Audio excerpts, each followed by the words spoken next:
A lot of people don't like the Disney princesses. There are numerous articles and blog posts about how they're bad influences for little girls, about how princess culture is shallow and obnoxious, about how awful dresses are and how horrible the color pink is.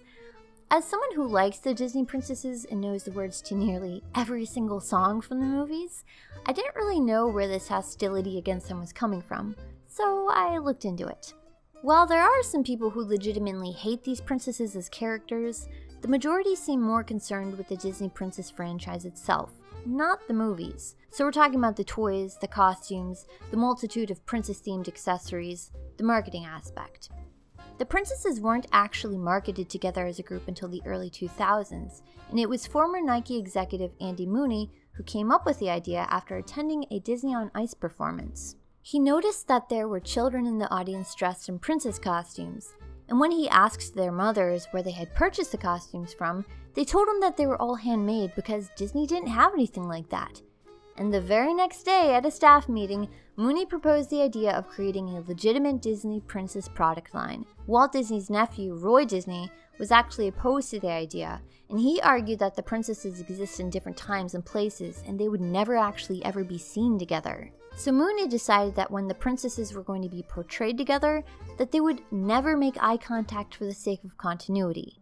Each of the princesses would stare off in a slightly different direction as if unaware of the other's presence. The Disney Princess line launched in 2000 and was an instant success, generating a $300 million revenue by 2001. By 2012, that revenue had increased to $3 billion, making Disney the top global seller of consumer entertainment products. But somewhere between that $300 million and $3 billion revenue, something odd began happening to the Princess franchise.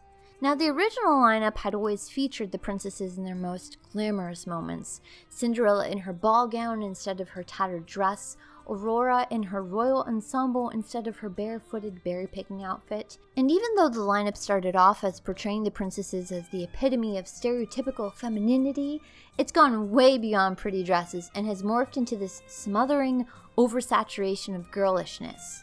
The current Disney Princess franchise is like some alternate bizarro universe where they all wear heaps of makeup and sequin dresses, and they're all born with tiaras despite the fact that several of them weren't even actually royalty.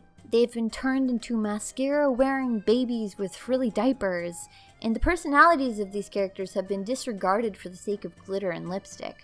Some of the most unsettling Disney Princess products are the baby and toddler versions of them. Apart from it being creepy to turn a grown woman into a baby, these dolls don't even make sense. Like, why does toddler Ariel have legs? She was a mermaid. She would have been born a mermaid. She didn't get legs until she was 16. Belle wasn't a princess baby. Belle wasn't even royalty. So why would toddler Belle have a crown? And almost all the Belle toys feature her in the yellow ball gown that she wears for a small fraction of the movie instead of her blue dress that she's in for the majority of the film. And what did Belle love most in her life? She loved to read. Yet none of the Belle dolls showcase her with a book. It's like these toys are of a completely different character, like Belle's evil twin that wears way too much makeup.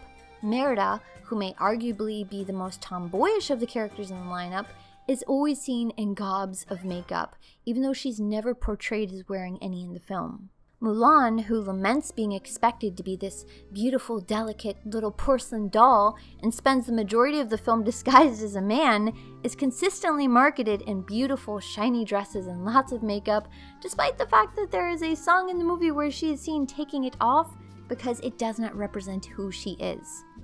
The Disney Princess franchise has become synonymous with this superficial obsession with vanity and glamour, and if the merchandise is making people hate the Disney princesses, I can honestly see why. The toys are not at all representative of the characters, and it's unfortunate that they are only ever marketed this way. I love the Disney Princess movies, and I think they're great stories that feature unique characters and are just really charming overall. But the marketing for the franchise is so obnoxious. It's taken something classic and iconic and turned it into something thoughtless and vain. And with companies like Mattel, the manufacturer of Barbie, making strides in revamping and modernizing their product lineup, you'd think that Disney would be moving toward that direction as well. But unlike Barbie, who gets to be an eternal blank slate and portrayed in an endless variety of scenarios, the Disney princesses are limited to being portrayed as well, princesses. You can't alter Belle's story or change who she is, so I guess the only marketable option Disney sees for her future is giving her a bigger, more sparkly dress. Maybe giving her a book was just too much work. Thanks for watching, everyone, and see you next time. Bye!